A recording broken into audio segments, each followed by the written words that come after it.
Em 2006, uma jovem austríaca escapou de um porão, onde ficou presa por 8 anos. Horas depois, quando soube que seu sequestrador estava morto, ela chorou. Não de alívio, de tristeza. Em 1974, uma herdeira milionária foi sequestrada por terroristas.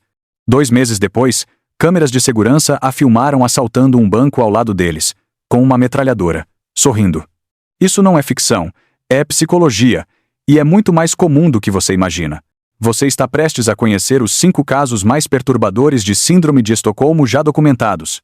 Casos onde vítimas não apenas sobreviveram ao trauma, mas desenvolveram amor genuíno por aqueles que as destruíram. E o mais assustador, entender exatamente por que isso acontece. Caso 1. O assalto que criou o nome. Jan-Erik Olsson e Christian Enmark. Em agosto de 1973, um homem armado invadiu o banco Kreditbanken em Estocolmo. Jan-Erik Olsson manteve 4 funcionários reféns por 6 dias em um cofre subterrâneo. Durante esse período, algo extraordinário aconteceu. Christian Enmark, uma das reféns, começou a confiar mais em Olsson do que na própria polícia. Ela ligou para o primeiro-ministro sueco, exigindo que a polícia parasse de arriscar suas vidas.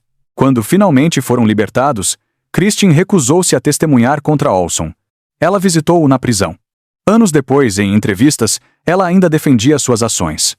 O psiquiatra Nils Bejerot, que assessorou a polícia durante o cerco, cunhou o termo Síndrome de Estocolmo para descrever esse paradoxo psicológico. Vítimas que se identificam emocionalmente com seus agressores. Mas Christian sempre rejeitou esse rótulo. Para ela, Olsson foi quem a protegeu quando a polícia atirou gás lacrimogênio no cofre. Caso 2. Patty Hearst. A herdeira que virou terrorista, 1974. Patty Hearst tinha 19 anos quando foi sequestrada do seu apartamento em Berkeley por um grupo terrorista chamado Exército Simbionês de Libertação. Ela era neta de William Randolph Hearst, um dos homens mais ricos da América. Os primeiros dias foram brutais. Patty foi mantida vendada em um armário escuro por semanas, abusada física e psicologicamente. Mas então, algo mudou. 2 meses após o sequestro, câmeras de segurança a capturaram assaltando um banco com uma metralhadora. Ela havia se juntado aos seus captores. Em gravações de áudio enviadas à mídia, Patty declarou: "Eu escolhi ficar e lutar." Ela adotou o nome de guerra Tânia e participou ativamente de assaltos e ações terroristas. Quando finalmente foi capturada, 19 meses depois, ela fez a saudação do punho cerrado do grupo.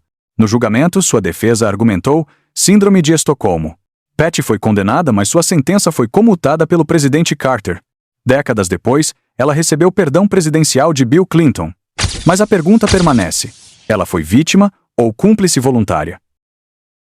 Caso 3. Natasha Kampusch. 8 anos, em um porão, 1998 até 2006. Natasha tinha 10 anos quando Wolfgang Priklopil a sequestrou a caminho da escola em Viena.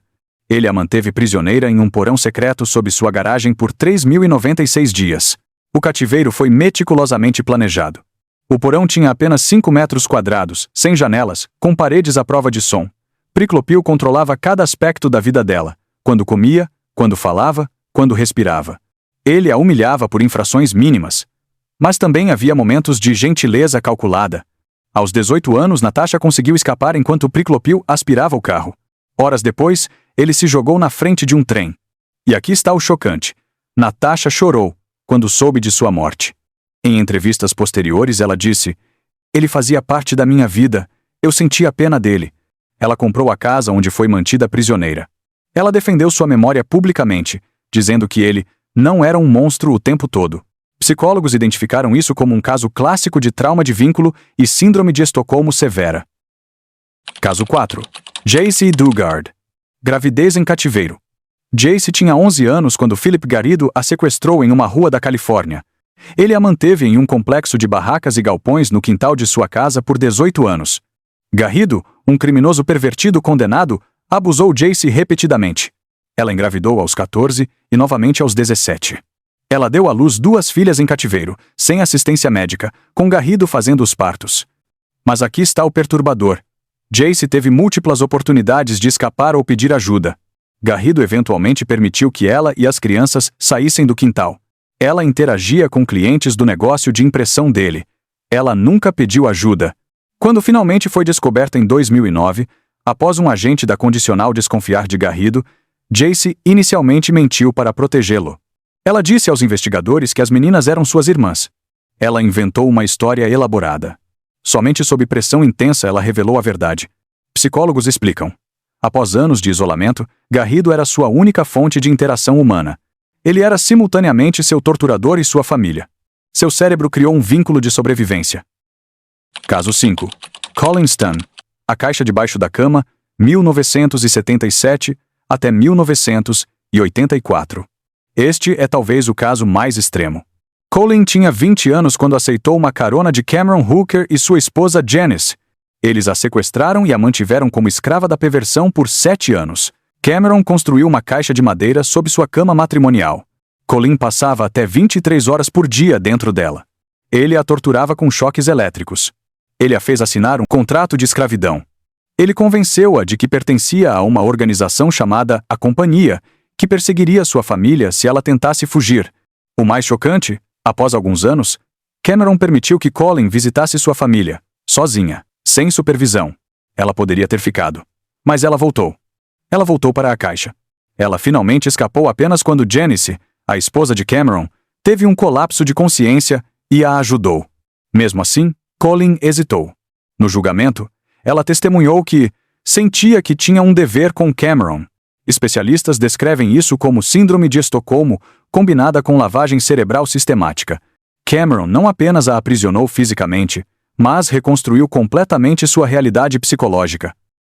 Esses 5 casos revelam uma verdade desconfortável sobre a psicologia humana. Nossa necessidade de conexão é tão fundamental que, em situações extremas de isolamento e trauma, nosso cérebro pode criar laços emocionais até mesmo com aqueles que nos destroem. A síndrome de Estocolmo não é fraqueza ou cumplicidade.